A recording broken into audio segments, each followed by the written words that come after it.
Hoje nós vamos falar sobre fé. Nossa classe está exatamente um mês atrasada nas nossas aulas, porque eu dividi uma aula ou outra em duas, porque nós marcamos algumas programações especiais. Então nós estamos exatamente um mês atrasados no nosso currículo. Como julho é o mês das classes únicas, eu não vou tirar férias em julho, então nós vamos entrar em julho para terminar essa classe. Se Deus quiser, a gente termina em julho. Em agosto nós vamos começar um assunto novo. E eu tenho feito assim, um semestre um tema doutrinário, no outro semestre a exposição de um texto bíblico. Então, a partir de agosto, nós vamos estudar a Epístola aos Efésios, aqui na escola dominical. A Epístola aos Efésios é importante porque ela traz a base da nossa eclesiologia, da nossa doutrina a respeito da igreja. E o tema da nossa classe, no segundo semestre, vai ser o Deus da igreja e a igreja de Deus. Nós vamos mostrar quem é o Deus que salvou e santifica a igreja e quem é a igreja que foi salva e está sendo santificada por Deus. Mas agora nós estamos estudando a soterologia, a doutrina da salvação. Na última aula nós falamos sobre arrependimento, hoje nós vamos falar sobre fé. Lembrando que todas as faces ou facetas da doutrina da salvação, elas não são como passos a seguir, primeiro isso, depois aquilo outro, mas eles são meio que simultâneos. Então, quando nós falamos de conversão, arrependimento e fé, é muito importante que nós saibamos que há uma distinção entre cada um, mas eles não são passos que acontecem um atrás do outro. Muitas vezes eles acontecem ao mesmo tempo, e alguns deles acontecem só uma vez, outros acontecem e devem acontecer a vida toda. E isso é que acontece com essa tríade. Nós somos convertidos a Cristo, mas a nossa conversão é contínua por causa da santificação. Nós somos convertidos do pecado para Deus, e nessa conversão nós mudamos o rumo da nossa vida. Agora nós vamos deixando para trás dia a dia os pecados que nós precisamos deixar, nos convertendo deles. O arrependimento é a mesma coisa. Nós temos aquele arrependimento inicial que nos faz percebermos que somos pecadores, mas a Bíblia diz que nós devemos nos arrepender a vida toda de cada pecado que nós cometemos. Então há aquele primeiro arrependimento da conversão, mas há um arrependimento contínuo de cada pecado que nós cometemos e que nós precisamos abandonar pela santificação. A fé, ela acontece como uma dádiva de Deus quando nós somos regenerados, quando nós nascemos de novo, mas nós fazemos uso da fé a vida cristã inteira. Tudo o que acontece na nossa vida cristã é pela fé. Pela fé não no sentido que a fé é a base, pela fé no sentido que a fé é sempre o meio de receber. Todas as bênçãos, todas as orientações, toda a nossa obediência, ela acontece em fé, por meio da fé, através da fé. A fé é como aquele cano que liga a caixa d'água à torneira da pia da sua cozinha. Você abre a torneira e a água cai. Não é a fé que traz a água. Quem traz a água é a gravidade, mas a água desce pelo cano. Então, se o cano faz uma curva, ela faz a curva, mas não é a fé que produz a água.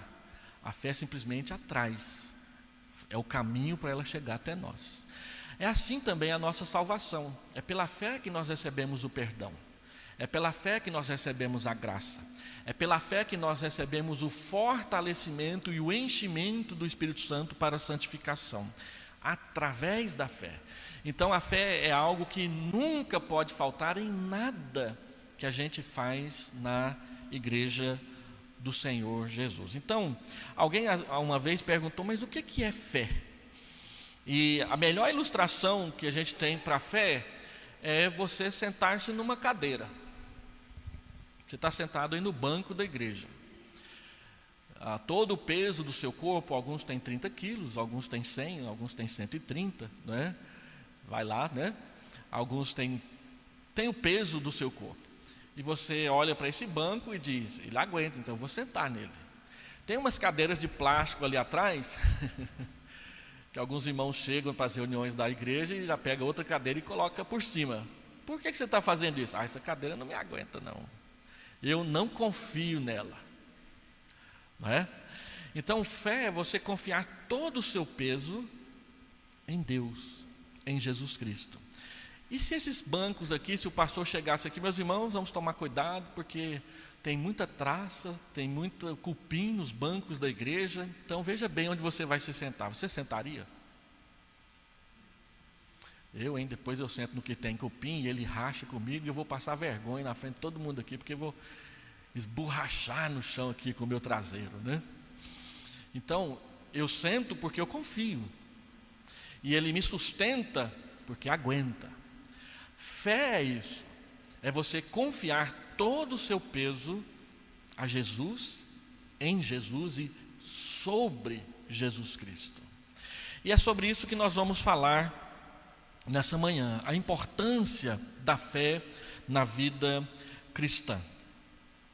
Tanto o verbo crer quanto o substantivo fé ou crença aparecem aproximadamente 240 vezes no Novo Testamento. Só no Evangelho de João são quase 100 vezes, se eu não me engano é 98 vezes, só no Evangelho de João. Crer, ter fé, confiar em Deus. A fé é um aspecto essencial da salvação junto com o arrependimento, sendo ambos necessários para a salvação. A salvação acontece quando você se arrepende dos seus pecados e crê no seu Salvador. O próprio ato de arrepender-se, conforme disse Calvino, e nós mencionamos aqui na aula passada, já é um passo de fé. Você se arrepende e resolve deixar o seu pecado para trás porque você viu a luz. Deus brilhou sobre você, Deus se revelou para você, e você então passa a depositar fé nele. Quando nós olhamos algumas passagens bíblicas a respeito da fé, é preciso relembrá-las. A primeira e mais conhecida é Hebreus capítulo 11, versículo 6, quando o autor de Hebreus, falando sobre a fé, o grande capítulo da fé, que é o capítulo de Hebreus 11, ele começa lá no versículo 1 dizendo que a fé é a certeza das coisas que nós não vemos, mas esperamos. E no versículo 6 ele diz que sem fé é impossível agradar a Deus.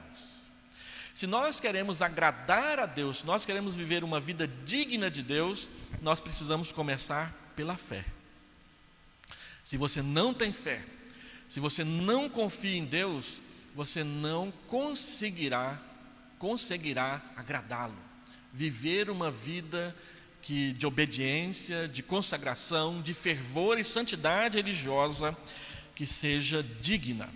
Então o autor de Hebreus diz: sem fé, se você não tem fé, você não consegue agradar a Deus. É por aí que a gente começa.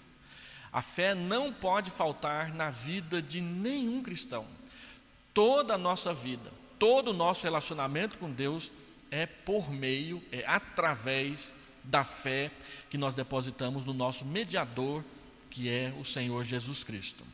João capítulo 6, versículo 29, o Senhor Jesus diz que a fé é o máximo que Deus exige de nós para a nossa salvação. Deixa eu ver esse texto, João 6, 29. João 6, 29. Respondeu-lhe Jesus: a obra de Deus é esta, que creiais naquele que por ele foi enviado. Então, o que Deus requer de nós? Qual é a obra que Ele quer que a gente faça? Crer naquele que ele enviou, que é Jesus Cristo. A fé é o máximo que Deus exige de nós para sermos salvos. Ele não exige mais do que a fé. A fé e guardar o sábado. A fé e frequentar todo domingo a escola dominical. A fé é entregar 20% da sua arrecadação para a igreja, 10% da sua arrecadação para a igreja, quantos por cento lá que você decidir. Mas a fé não é isso e mais aquilo. Algumas pessoas querem que seja assim: é a fé mais as minhas boas obras. Se você compara o cristianismo com o muçulmanismo, por exemplo, o muçulmanismo ele não tem fé, ele tem obras. Alá salva o fiel por meio das boas obras que ele pratica. Inclusive, detonar com alguns cristãos é boa obra para eles. E eles são salvos por isso. No cristianismo, nós temos um grupo que acha que precisa de ter fé e as obras para sermos salvos. Então, se eu digo que tenho fé, mas não faço nada, eu preciso de ter alguma coisa para poder somar com a fé. É o chamado sinergismo. Nós somos monergistas, nós cremos que não há nada que nós podemos fazer para sermos salvos, a não ser crer no nosso Salvador. É claro que Tiago vai dizer que a fé sem obras é morta. Se você não tem obras, se você não tem testemunho, a sua fé não tem o que mostrar. Mas ao dizer isso, Tiago não está dizendo que as obras cooperam com a fé para a salvação. O que Tiago está querendo dizer é que se a sua fé é viva, ela vai trabalhar, ela vai servir, ela vai ter obras para mostrar. Não são as obras que garantem a fé, mas é a fé que é manifestada através das obras. Se você diz que tem fé e não faz nada, então eu posso duvidar que você tenha fé. Agora, se você faz um monte de coisa porque acha que essas coisas é que vão te salvar, você também está equivocado, porque a Bíblia diz que a salvação é pela fé somente. Efésios capítulo 2, versículo 8, pela graça sois salvos mediante a fé, e isto não vem de vós, é dom de Deus. A pergunta que nós fazemos é: o que significa isto não vem de vós? Isto não vem de vós é a salvação pela graça? Ou isto não vem de vós é a salvação pela graça mediante a fé? Nós, reformados, calvinistas, cremos que isto significa a graça e a fé, as duas juntas. Tanto a graça quanto a fé é algo que Deus nos dá para sermos salvos, porque antes não tínhamos nenhum nem outro, nós estávamos mortos nos nossos delitos e nos nossos pecados. Quando Deus nos deu vida, Ele nos agraciou com fé e graça para a salvação. Então, isto não vem de vós, é a salvação pela fé, pela graça, mediante a fé. Tanto a graça quanto a fé nos é dada por Deus. 1 João, capítulo 3, versículo 23, João também nos diz que o mandamento de Deus é que nós creiamos no Senhor Jesus Cristo. A fé não é uma opção para a vida cristã. A fé é uma necessidade. Sem fé é impossível agradar a Deus. A palavra de Deus diz mais. O Evangelho de João, quando você lê capítulo 20, versículo 31, e João diz para nós qual é o propósito do Evangelho. Observe o que ele diz a respeito da fé no capítulo 20, versículo 30 e 31. Você lembra que João vem escrevendo a respeito de Jesus? Eu sou o pão da vida, 6,35. Eu sou a luz do mundo, 8,12. Eu sou a ressurreição e a vida, 11,25. Eu sou a porta das ovelhas e o bom pastor, 10, 7 a 9 e acho que o 14. Depois ele diz, eu sou o caminho e a verdade e a vida, 14, 6. E ele termina dizendo que ele é a videira verdadeira, capítulo 15, versículo 1. E no capítulo 8 ele ainda diz que antes que Abraão existisse, ele já era. Ou seja, antes que Abraão existisse, eu sou. Então o Evangelho de João mostra em cada parte dele quem é Jesus. E João resume isso no capítulo 20, versículo 30 e 31, ao falar sobre o objetivo do Evangelho. Na verdade, fez Jesus diante dos discípulos muitos outros sinais que não estão escritos neste livro. Estes, porém, foram registrados para quê? Para que creiais que Jesus é o Cristo, o Filho de Deus. E para que mais? E para que, crendo, tenhais vida em seu nome. Então, qual é o propósito de saber quem é Jesus? Saber quem é Jesus é o que nos salva. Não há outro que possa nos salvar. Não há outro que possa nos perdoar. É apenas o Senhor Jesus. Então, o Evangelho ele não foi escrito para encher a nossa cabeça de conhecimento. Ele foi escrito para nos conduzir a Jesus Cristo. Foi escrito para que creiam que Jesus é o Cristo, que Jesus é o Messias. E crendo que Ele é o Messias, tenham vida no seu nome. E a vida aqui é a vida eterna. O perdão dos pecados e o direito de voltar a morar com Deus por toda a eternidade. E ele coloca a fé bem lá no meio. O objetivo é crer. Nenhuma programação da Igreja Presbiteriana de Vila Nova tem outro propósito a não ser levar as pessoas a crer.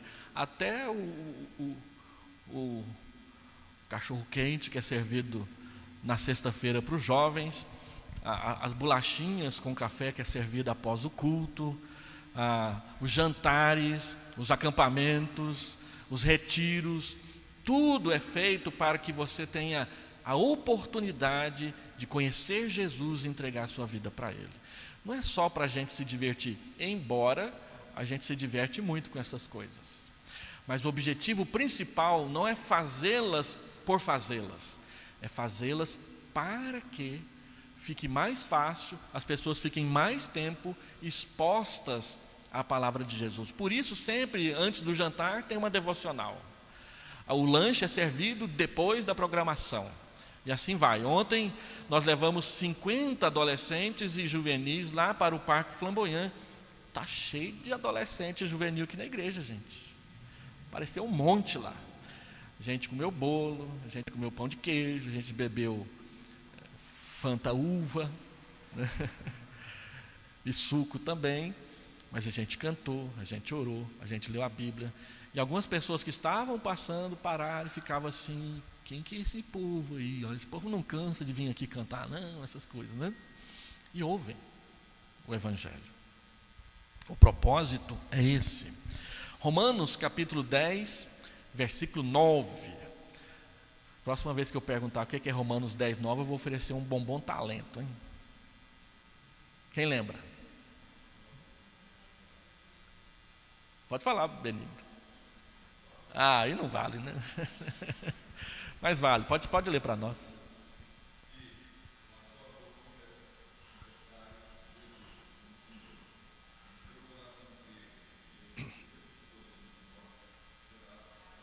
Será salvo. Esse é um versículo que você precisa saber de cor para falar para o seu filho, para sua mãe, para o seu irmão, quando ele perguntar: por que eu tenho que ir na igreja? Porque se com a tua boca, se com a sua boca, você confessar a Jesus como Senhor, e no seu coração você crer que Deus o ressuscitou do meio dos mortos, você será salvo.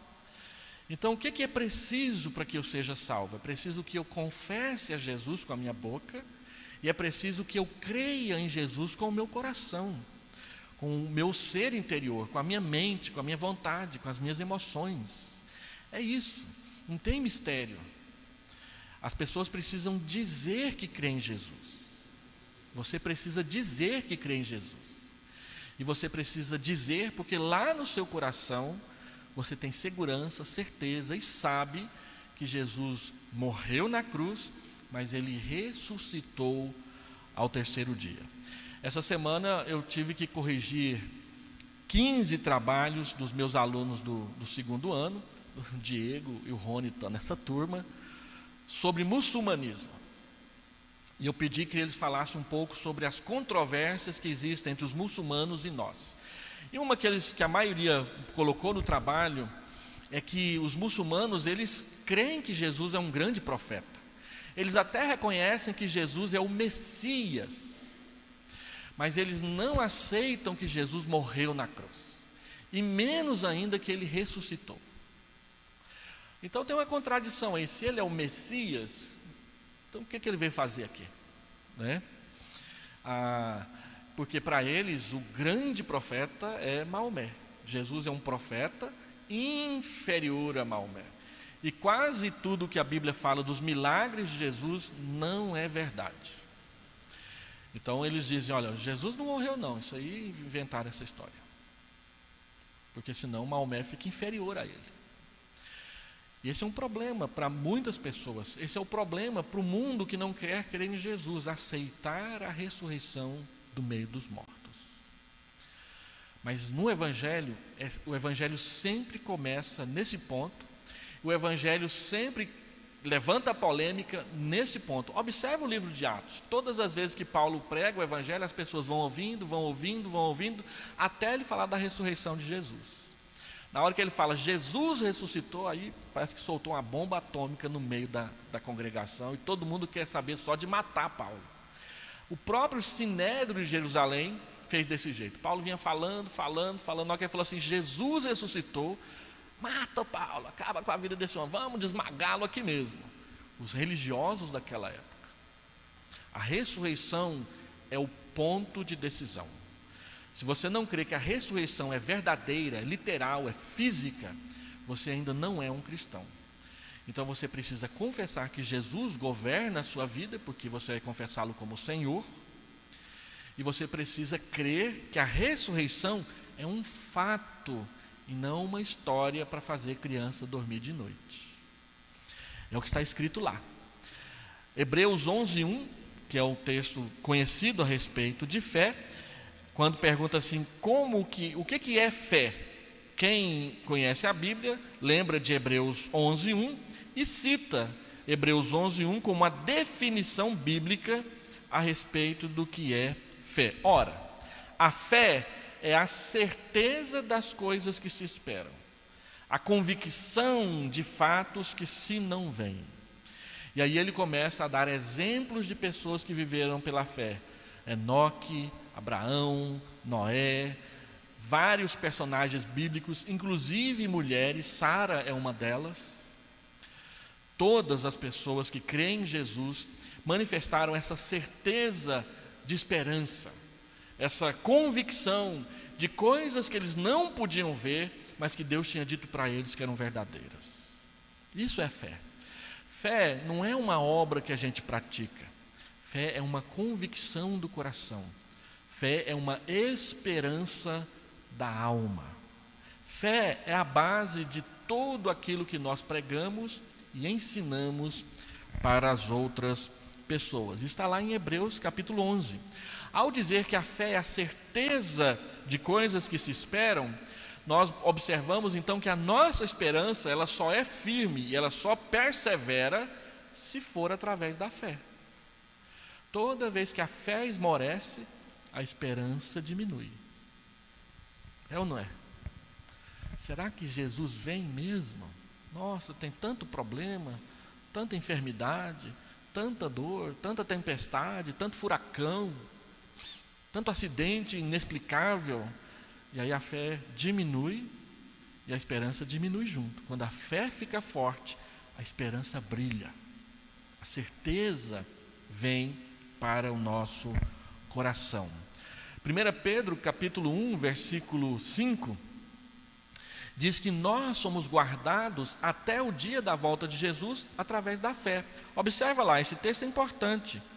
Quando você fica desanimado, achando que nada vai dar certo, que Jesus não chega nunca, 1 Pedro diz, olha, é a fé que te guarda na segurança até o dia do retorno do Senhor Jesus Cristo.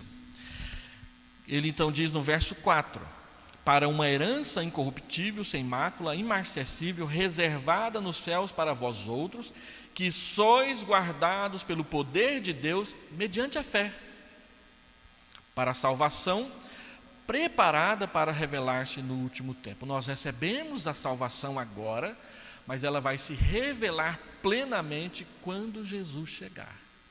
Porque é quando Jesus chegar que nós vamos viver no céu. Por enquanto nós vivemos nas tentações, nas seduções, nas dificuldades, nas tribulações deste mundo pecaminoso, pecador, que vive fugindo de Deus porque quer viver de forma independente dele. Não crê que é obra dele, que é criatura dele, que lhe deve obediência e lhe deve explicação de tudo o que faz. Pedro diz que nós perseveramos porque Deus nos guarda por meio da fé. Sempre por meio da fé. E mais, Gálatas capítulo 5, versículo 6, Paulo vai dizer que a única coisa que conta no final das contas é a fé. Abra sua Bíblia em Gálatas capítulo 5, verso 6. Gálatas 5, verso 6. Porque em Cristo Jesus, nem a circuncisão, nem a incircuncisão tem valor algum, mas a fé que atua pelo amor. Não é a circuncisão, não é a incircuncisão, não é o batismo por aspersão, não é o batismo por imersão, não é o batismo por efusão que é a razão de tudo. A razão de tudo é a fé que atua pelo amor, a fé depositada em Jesus. Muitas vezes nos apegamos a coisas, inclusive religiosas, para tentar manter a nossa fé de pé. Mas o que mantém a nossa fé de pé não são essas coisas auxiliam, mas não são elas que mantêm a fé de pé.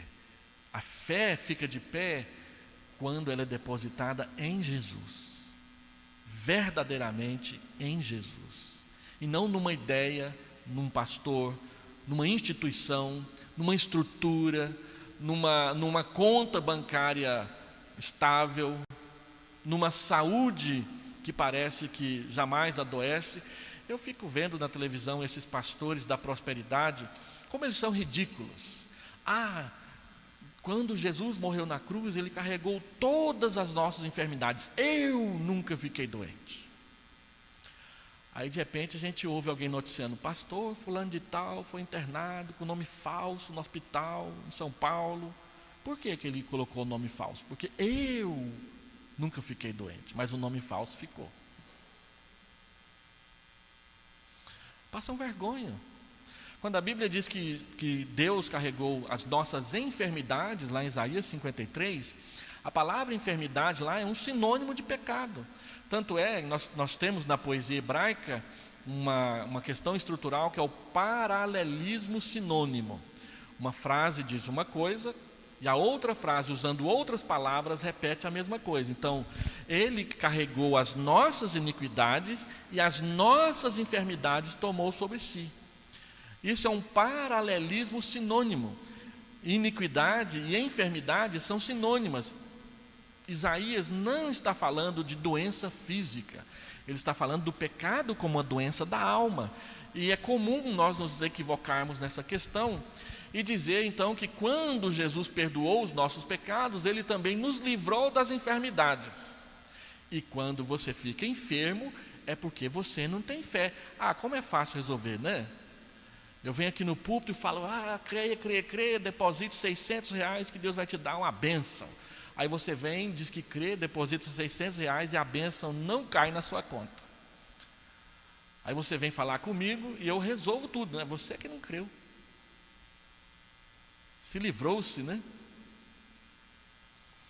É fácil essas coisas. Mas a palavra de Deus diz que não é bem assim não. A única coisa que conta é você está ou não está andando pela fé. Você está ou não está tendo um relacionamento verdadeiro com o Salvador.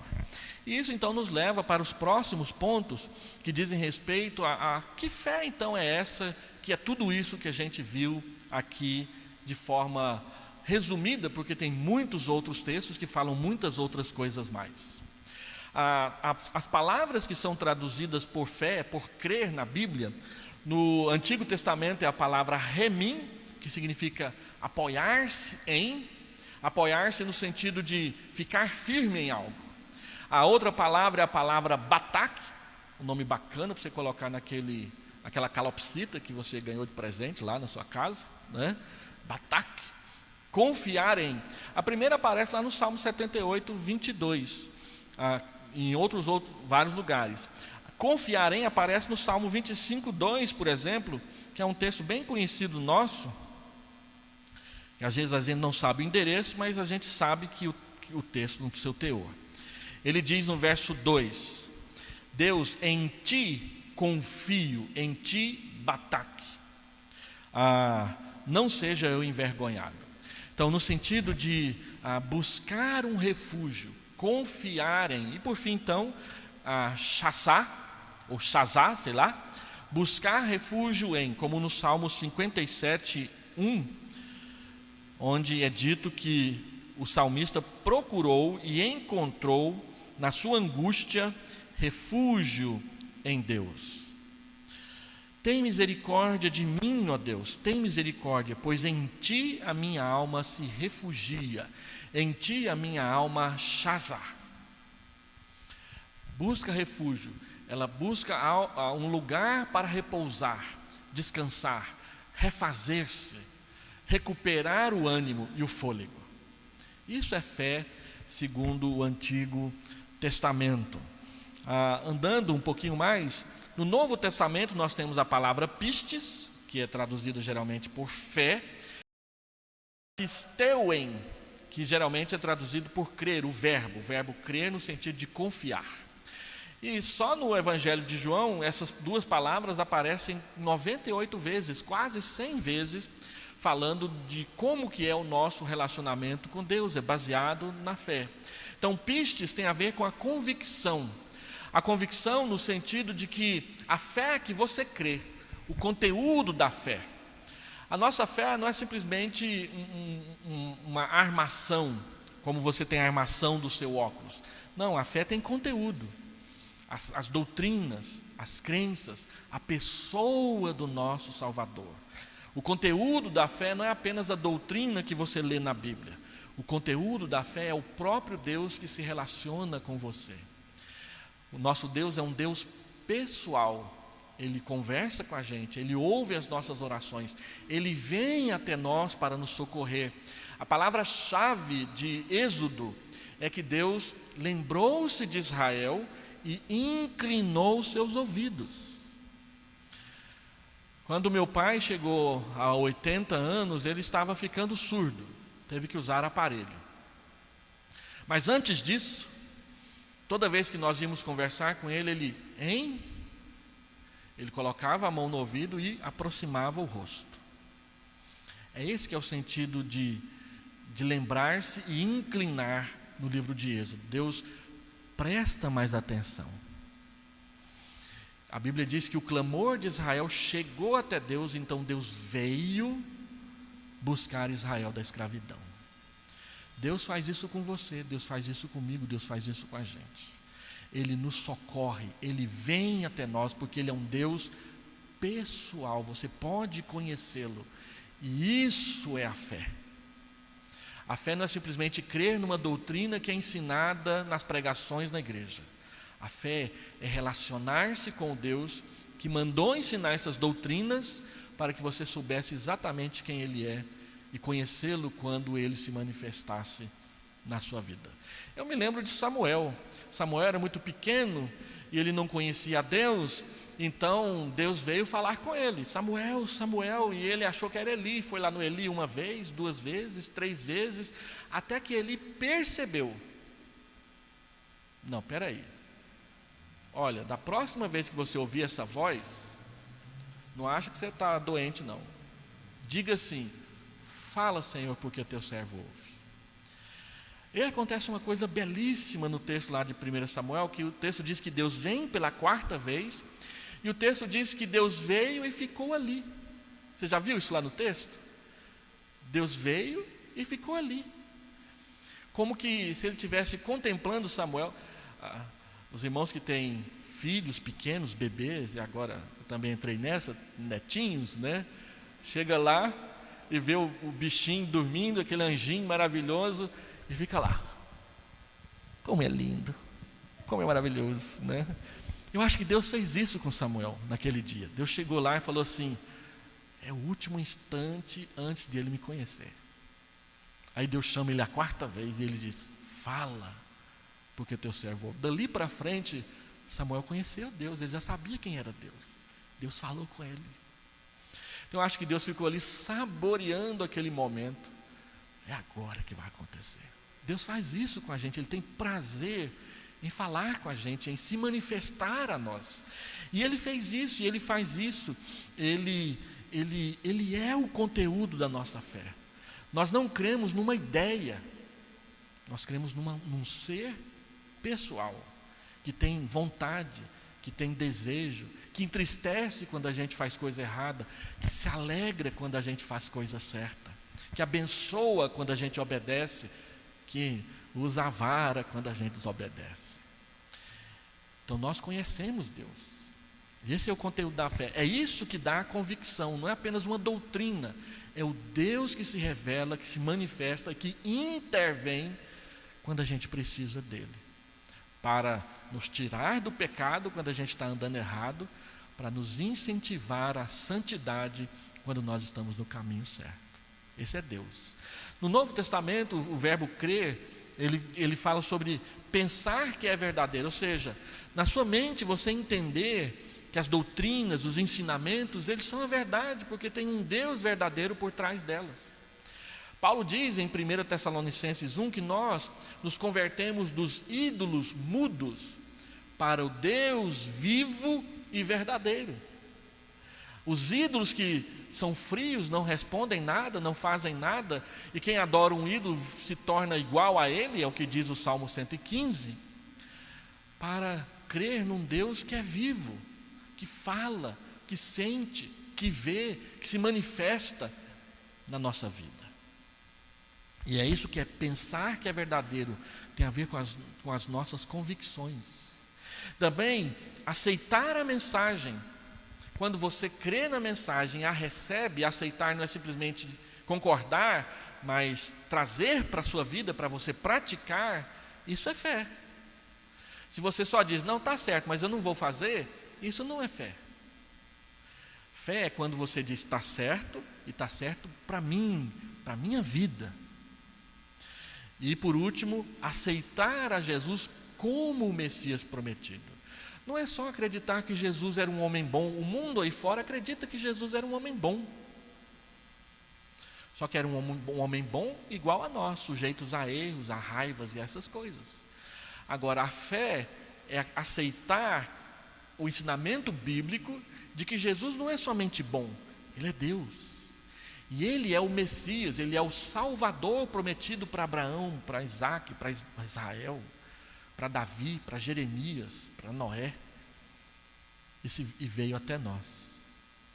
Há uma passagem em Gálatas, eu não coloquei aqui no meu esboço, que diz que a fé chegou com Jesus. Porque Ele é a base, Ele é o depósito da nossa fé.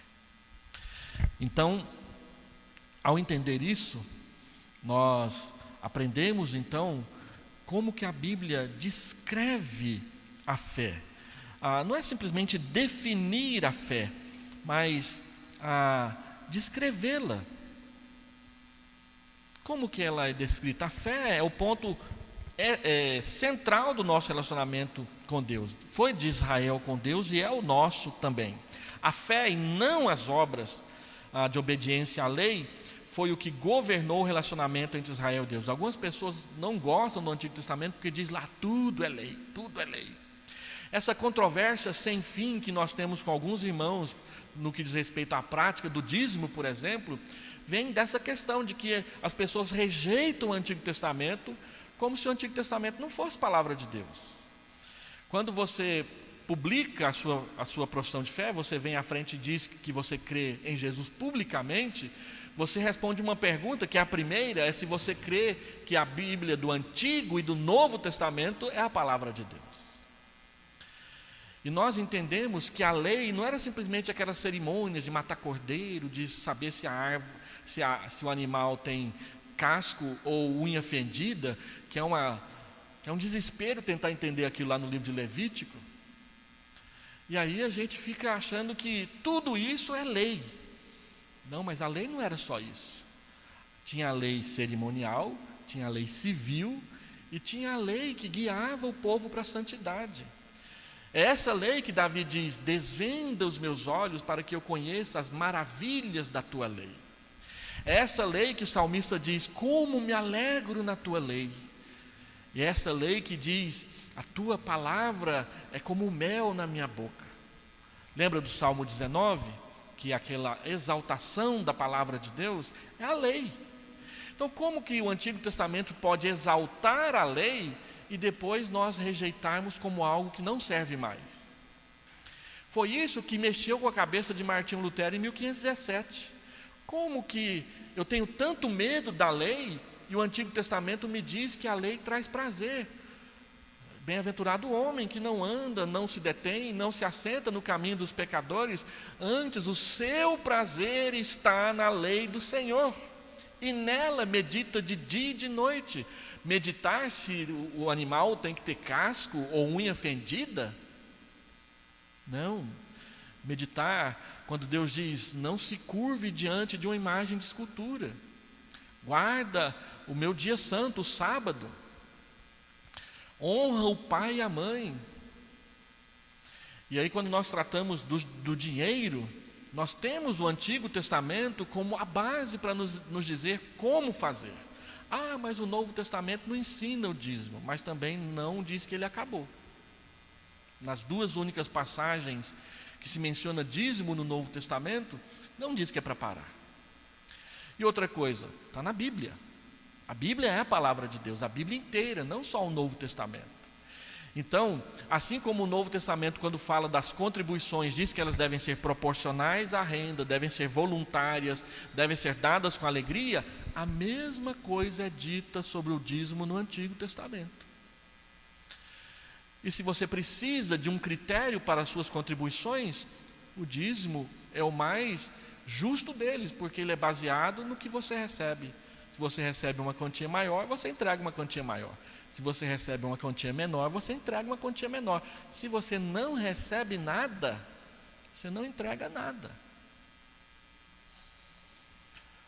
Nós fomos pastor uma vez de uma pessoa que era dono de um posto de gasolina, mas o posto de gasolina só estava dando prejuízo. Aí ele veio conversar com ele, como é que eu dou dízimo de um posto de gasolina que não me dá lucro, só prejuízo? Você não tem que dar dízimo daquilo que dá prejuízo, você não tem renda. A Bíblia ensina que o dízimo é entregue da renda, não do prejuízo. E algumas pessoas vêm perguntar isso para a gente. Uai, gente, é simples. É por isso que é proporcional. É do que você recebeu, é daquilo que Deus te deu. Se Deus não te deu, você não tem que devolver. Agora, se Ele te deu e você não devolve, vamos pregar sobre isso no outro dia, né?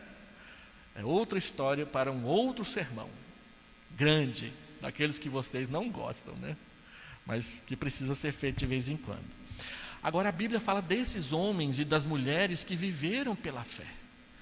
Abel ofereceu o melhor sacrifício, não é porque ele era melhor que Caim, é porque ele fez o seu sacrifício pela fé. E Caim achou que era o trabalho das suas mãos que Deus tinha que aprovar. E Deus disse para Caim o seguinte, olha, se você proceder bem, você será aceito. Cuidado com o pecado que mora aí ao lado. É sua obrigação dominá-lo. Então o problema de Caim não é porque Abel ofereceu ovelha e ele ofereceu feijão. A Bíblia deixa bem claro que o problema não foi esse. O problema foi porque Caim, ao oferecer ao seu feijão, o seu cereal, ele ofereceu querendo que Deus o abençoasse porque ele fez. E quando Abel ofereceu lá o seu cordeiro, ele compreendeu que era porque Deus tinha dado. Essa é a diferença. E é isso que é fé e obras. Enoque andou com Deus pela fé, e aí a Bíblia diz que ele já não era, porque ele andava com Deus e Deus o levou para si. Não conheceu a morte. A Bíblia diz que Noé se tornou herdeiro da justiça da fé, porque por 120 anos proclamou a verdade que ninguém quis crer.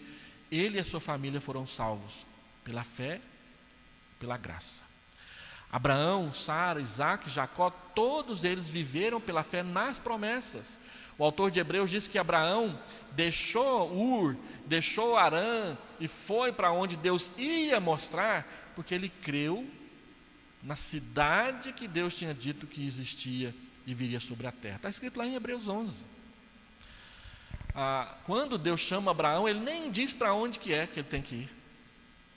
E ele foi, ele sai da tua terra da tua parentela, para a terra que eu te mostrarei. Deus chama Abraão para sair e no caminho ele ia mostrar qual seria a terra. E ele foi pela fé, confiando que Deus iria realmente praticar o que ele falou. Os salmos descrevem a fé como confiança em Deus, refugiar-se nele, estar comprometido com Deus, fugir das coisas do mundo para Deus. Os profetas proclamam a fé, proclamam que a fé deveria revelar-se em arrependimento genuíno, volta para Deus, abandonar a idolatria, deixe os deuses para lá, preocupar-se com a justiça, cuide do órfão, da viúva e do necessitado, e também amar os necessitados e consagrar-se ao serviço de Deus, porque eles estavam preocupados era com os ídolos e como eles poderiam ganhar dinheiro em cima disso. Quando você vai para o Novo Testamento, a pregação do Evangelho é um chamado ao arrependimento e à fé. Marcos capítulo 1, versículo 15. Arrependei-vos e crede no Evangelho. É a mensagem do Novo Testamento. E mais, quando você vai para João, só no Evangelho de João a palavra crer aparece quase 100 vezes, enfatizando a fé salvadora mais do que a fé miraculosa. A fé depositada no Salvador mais do que a fé que quer ver os sinais que ele está fazendo. É o tema de João 6, quando Jesus faz aquele discurso longo e que as pessoas deixam de segui-lo. E aí o Senhor Jesus se volta para os 12 e diz: vocês também vão me deixar? E aí Pedro faz a sua confissão: para quem iremos? Só tu tens as palavras da vida eterna. E nós temos crido e conhecido que tu és o Santo de Deus. Eles perseveraram na fé.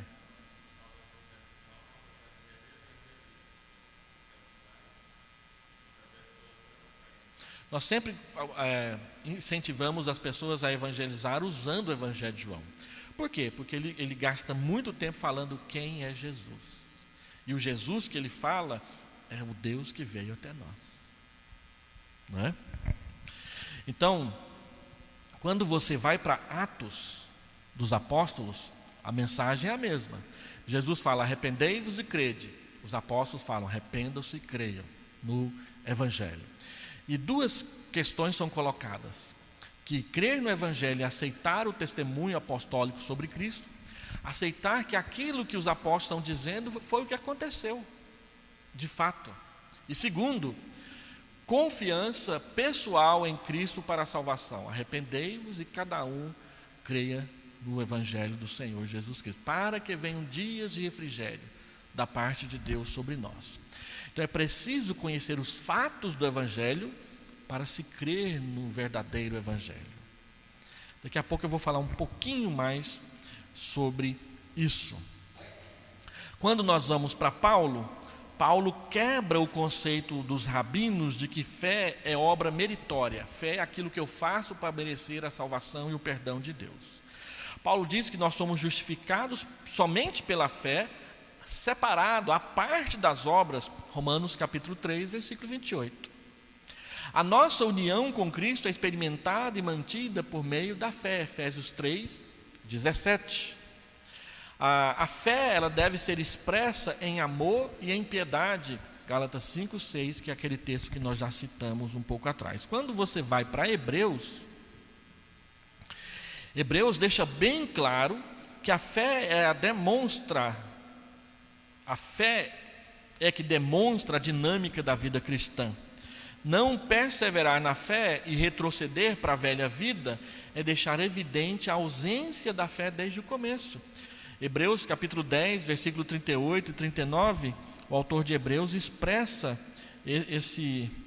essa questão. Deixa eu abrir lá. Hebreus 10, 38 e 39. Todavia, o meu justo viverá pela fé, e se retroceder, nele não se compraz a minha alma. Nós, porém, Não somos dos que retrocedem para a perdição. Somos, entretanto, da fé para a conservação da alma. Existe aqui um contraste entre nós e eles.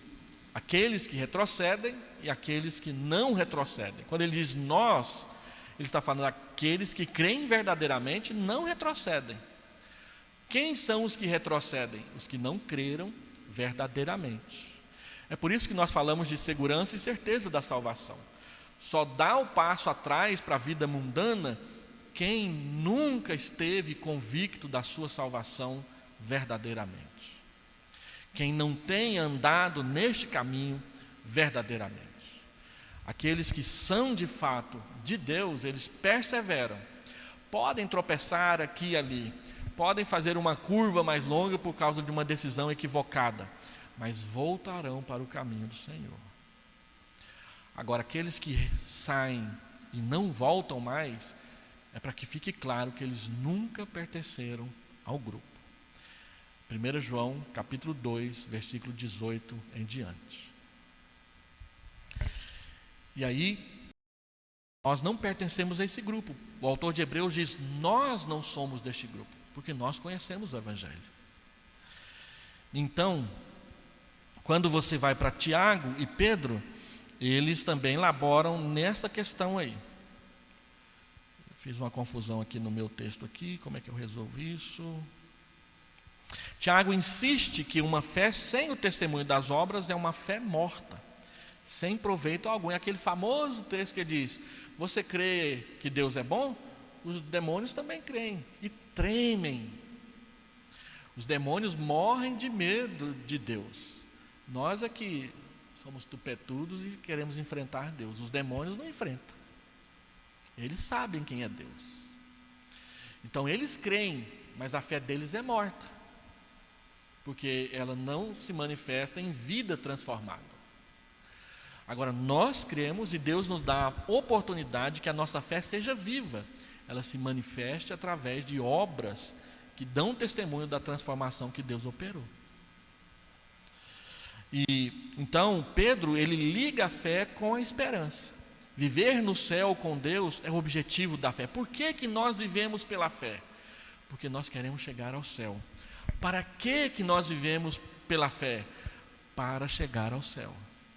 Tudo que nós fazemos tem que ter os olhos lá. Pensar nas coisas lá de cima e não nas que são daqui de baixo.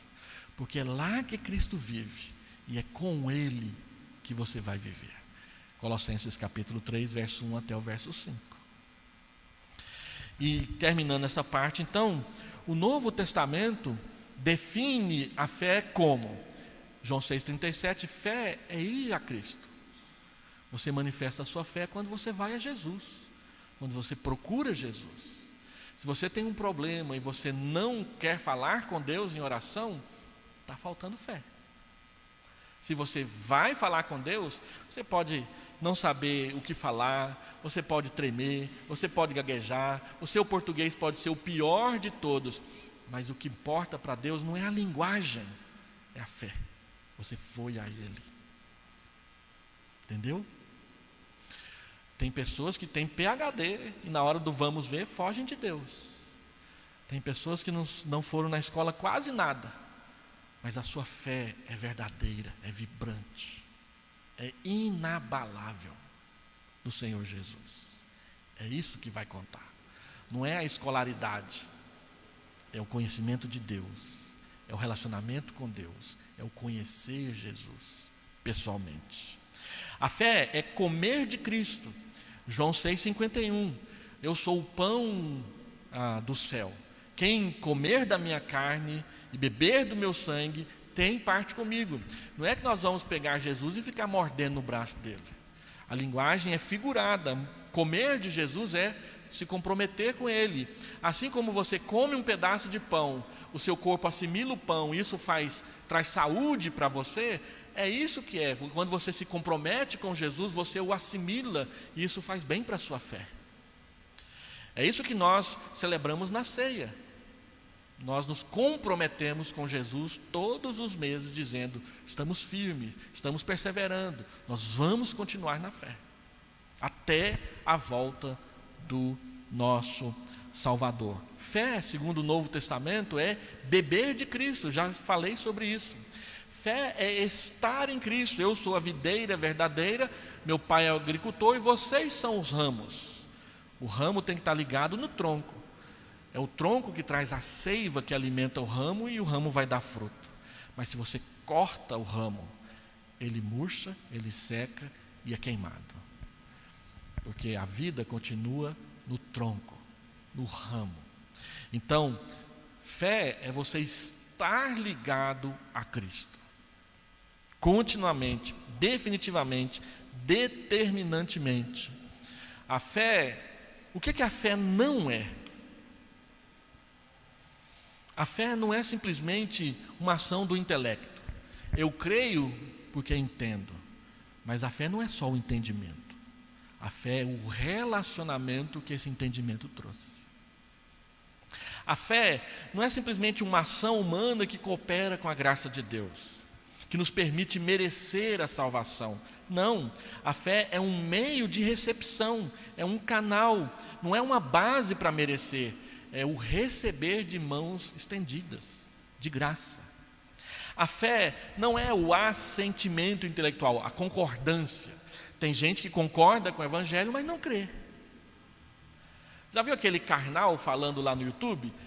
Às vezes aparece uma pergunta religiosa e ele fala, como eu gostaria de crer, mas não dou conta. Não crê. Então, não precisa nem citar no sermão, porque não serve. Ele não crê em Deus. Ele diz que tem vontade, ele acha bonito, ele concorda, mas ele não quer para a vida dele. Ele prefere o guarda-chuva no dia de chuva, que é a figura que ele mais gosta de usar para falar sobre a terceira idade, né? A gente fica mais velho, então a gente fica com medo.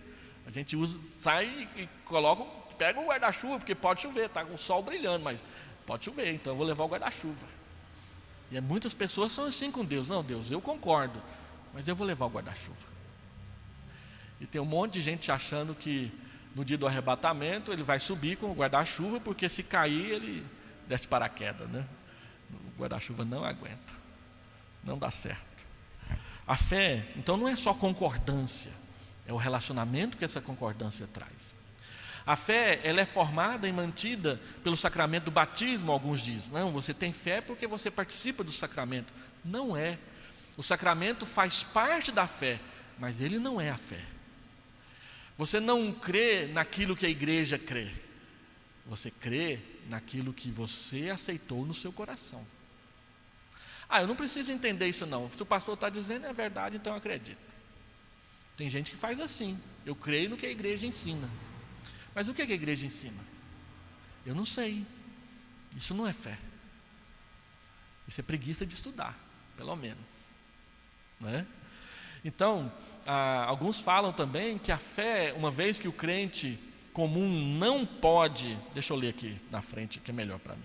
Uma vez que o crente comum não pode entender todos os artigos da fé, então ele precisa ter fé na fé, ou seja, crer naquilo que a igreja ensina, sem saber o que a igreja está ensinando. E às vezes fica surpreso com o que algumas igrejas ensinam por aí. E aí alguém diz, o crente jamais poderá ter certeza da sua fé. Porque por mais que eu tenha fé, eu nunca vou saber quem é Deus de verdade, até plenamente e tudo mais. Mas não. A fé não está baseada em nós e no que nós fazemos, mas está baseada em Cristo e no que Ele fez. A fé não está baseada na quantidade de conhecimento bíblico que você tem. Você não é salvo porque você sabe muito da Bíblia. Você é salvo porque você entregou sua vida para Jesus. Então você entrega, e ao entregar você vai aprender a andar com Jesus. E aí a Bíblia diz, crescei na graça e no conhecimento do Senhor Jesus. E crescer no conhecimento não é só no estudo bíblico, é no relacionamento que você tem com o seu Salvador. O que a Bíblia então diz? A Bíblia diz que fé é conhecimento. Tem coisas que eu preciso saber para eu andar pela fé. Lá em 1 João 3, ele diz, olha, essas coisas foram escritas para que vocês saibam que os seus pecados são perdoados por meio de Jesus Cristo. É algo para você saber. Onde está o perdão? O perdão está naquilo que Jesus Cristo fez. O que foi que ele fez então? Aí você vai estudar o Evangelho. Você vai saber que ele se encarnou, que ele viveu, que ele pregou, que ele ensinou, que ele foi à cruz. O que a cruz significou e o que é para a gente fazer a partir disso daí. Ao crescer no conhecimento, você melhora o relacionamento com o seu Senhor. A fé é assentimento, de fato é concordância. Como que eu vou crer naquilo com que eu não concordo? Então a fé tem esse papel de concordar. Eu concordo com o que Deus ensina. Eu concordo com o que a palavra de Deus ensina. E por isso eu ando por eles. Eles me guiam, eles me governam, eles me conduzem. A fé é confiança. Eu confio em Deus. Policarpo de Esmina tinha 86 anos de idade e foi preso. E o procônsul, o prefeito da cidade, diz: olha aí, você já é um velhinho, tem pena de si mesmo, basta você negar Jesus publicamente perante aqui esses milhares de pessoas assentados aqui na arquibancada, é só uma formalidade. Olha a sua idade, você nega Jesus e você vai para casa. E ele disse: há 86 anos eu sirvo a Jesus e ele nunca me fez mal. Como eu negaria o autor da minha fé agora? E aí o prefeito mandou para a fogueira, morreu queimado. Ele nasceu 2 vezes, mas ele morreu só uma. A segunda morte jamais ele vai experimentar, porque ele não negou Jesus diante dos homens. Tem um filme que eu assisti com a mocidade há um tempo atrás, eu quero recomendar para os irmãos. O filme se chama Silêncio. Ele é ambientado na época de 1640 e diz respeito à perseguição dos japoneses, do budismo contra o cristianismo naquela época, lá no Japão. Em 1640, mais de 300 mil cristãos foram mortos no Japão, cristãos católicos, por causa do Japão não querer o cristianismo lá. E aí o filme trabalha com como os japoneses expurgaram o Japão do cristianismo e como os padres, era o cristianismo católico, enfrentaram isso.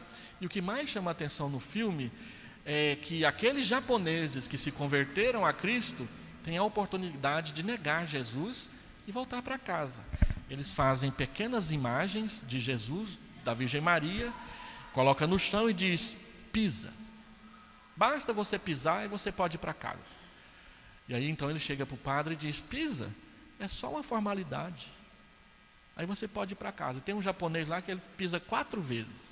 Ele é preso, ele converte ao cristianismo, aí ele nega o cristianismo, ele converte de novo, ele nega de novo. No final das contas ele nega, mas é convertido. Mas fala assim: pisa que você vai para casa. Ele vai lá e mete o pezão e sai correndo para o portão. Por que isso? Porque para o católico tem um negócio da imagem. Uma irmã diz: nós protestantes não teríamos esse problema. Não teríamos. Mas teríamos que negar Jesus do mesmo jeito. Porque o outro lado não era o portão para casa, era a forca, era o morrer afogado, era o morrer torturado. E eu termino então falando que fé é obediência. Quem crê, obedece o Evangelho. Quem não crê, não gosta de obedecer o Evangelho. Isso não é para nós. E somente o verdadeiro crente, então, é que vai ter a segurança da salvação. O texto do Huckman termina falando sobre a segurança da salvação. Que a fé nos traz essa certeza. Lembra qual que é a definição de fé? Fé é a certeza. Fé é a certeza. Então o Huckman diz: somente um verdadeiro crente, somente é um verdadeiro crente aquele que, convencido por firme convicção de que Deus é Pai bondoso e bem disposto, assume todas as coisas na base da sua generosidade, aquele que, apoiando-se nas promessas da divina benevolência, toma posse da indubitável, da inquestionável expectativa da salvação. Nenhum homem é um crente, exceto aquele que, descansando na segurança da salvação, confiantemente triunfa sobre o diabo e a morte. Por que eu posso ter segurança da salvação? Porque eu vivo pela fé. E a fé é um presente de Deus, é um meio, não é um fim em si mesmo. Então a Bíblia eu queria fazer 4 aplicações para você levar para casa. Primeiro, a fé traz segurança. Quando você está firme na fé, você tem segurança da salvação. Quando a sua fé fraqueja e vacila, é que você duvida da sua salvação. É ou não é? Seguir a paz e a santificação com todos, sem a qual ninguém verá o Senhor. Se eu estou andando em santificação, a minha segurança e a minha certeza cresce. Mas se eu não estou, ela diminui. E o fato de a minha segurança aumentar e diminuir não muda o fato da salvação. Muda o fato da minha segurança. Mas não que eu sou ou deixei de ser salvo perante Deus. Segundo, a fé, embora segura, nós precisamos reconhecer com humildade que ela pode vacilar. Lucas, capítulo 2, capítulo 22, diz que ela vacila. Jesus diz para Pedro: Pedro, você vai dar a sua vida por mim? Vou. Você vai me negar 3 vezes hoje. Pedro deu uma vacilada, mas depois ele chorou, se arrependeu e voltou para a caminhada, porque ele tinha fé. Jesus diz: eu roguei a Deus para que a tua fé não desfaleça. Quando você se converter, ajude os seus irmãos. E a Bíblia diz mais: homens de pequena fé. Então nossa fé é pequena. Pode ser grande? Pode. Mas se ela for do tamanho de um grão de mostarda, já vai fazer muita coisa. Não é o tamanho da fé que importa. Importa se ela é fé ou se ela é só café. Se é que vocês me entenderam. O que você tem no coração? É fé ou é café? Ou é outra coisa? É Coca-Cola? Não é? Se você tiver uma fé pequenininha e ela for depositada em Jesus, ela pode fazer um monte mudar de lugar. Então, se ela for maior, aí é outra coisa. Mas ela pode ficar pequena. Eu posso pedir a Deus: aumenta a minha fé, como os discípulos pediram em Mateus, em Lucas capítulo 17, verso 5. Senhor, aumenta-nos a fé. Ajuda que a nossa fé seja mais firme. Aumentar a fé é fazer com que ela seja mais firme. E ela também pode ser ajudada por Cristo. Ajuda-me na minha falta de fé. Marcos capítulo 9, versículo 24. Então nós precisamos reconhecer humildemente que a fé, ela tropeça, ela escorrega, ela anda aos trancos e barrancos muitas vezes. Mas a pergunta é uma só: ela é fé ou ela é outra coisa? Se ela for fé, ela vai chegar lá no final. Agora, se ela for outra coisa, ela vai parar, escorregar pelo caminho e vai desistir. Ela precisa ser verdadeira. Terceiro e quarto, a segurança da salvação é algo que precisa ser cultivado. Não é só chegar aqui de forma calvinista e reformar e falar assim: você é seguro da sua salvação porque você é calvinista, você crê na fé reformada. Não, isso é bobagem. A Bíblia diz: desenvolvei a vossa fé, cresçam na graça e no conhecimento. Então, para que a certeza da salvação, a segurança da salvação seja plena, eu preciso investir nela. Eu tenho uma floreira lá em casa, um dia sim, um dia não, eu tenho que colocar água, porque se eu não colocar por 2 dias seguidos, murcha tudo. E se ficar 1 semana sem colocar, eu tenho que comprar tudo de novo e plantar tudo de novo. Tem que cuidar. Você tem que cuidar da sua fé. Como que a gente cuida da fé? Orando, lendo a Bíblia, frequentando a igreja com assiduidade. Tem irmão aqui na igreja que eu estou aqui há 3 anos, eu só vi aqui na igreja 2 vezes. E tem irmãos que são membros da igreja e eu ainda não vi nenhuma vez. Outro dia eu liguei para uma irmã e ela disse: não, pastor, eu estou morando em São Paulo. Então vamos pedir sua transferência para a igreja de São Paulo. Não, eu quero ficar na Vila Nova mesmo. Mas não aparece aqui, não é? Venha, faça parte, participe. Eu não faço nada na igreja, ninguém me dá nada para fazer. Vá atrás. Nós ficamos aqui 2 meses perguntando: quem pode ajudar no ministério de acolhimento? Graças a Deus já tem mais de 20 lá. Mas tem outros ministérios que também precisam. O nosso departamento infantil vive, coitadas das irmãs e dos irmãos que trabalham lá. Tem hora que falta gente, que precisa. E você pode ser essa pessoa que vai lá. E ao ajudar, você vai ver que a sua fé cresce. E por último, ser cheio do Espírito Santo é semear para a certeza da salvação.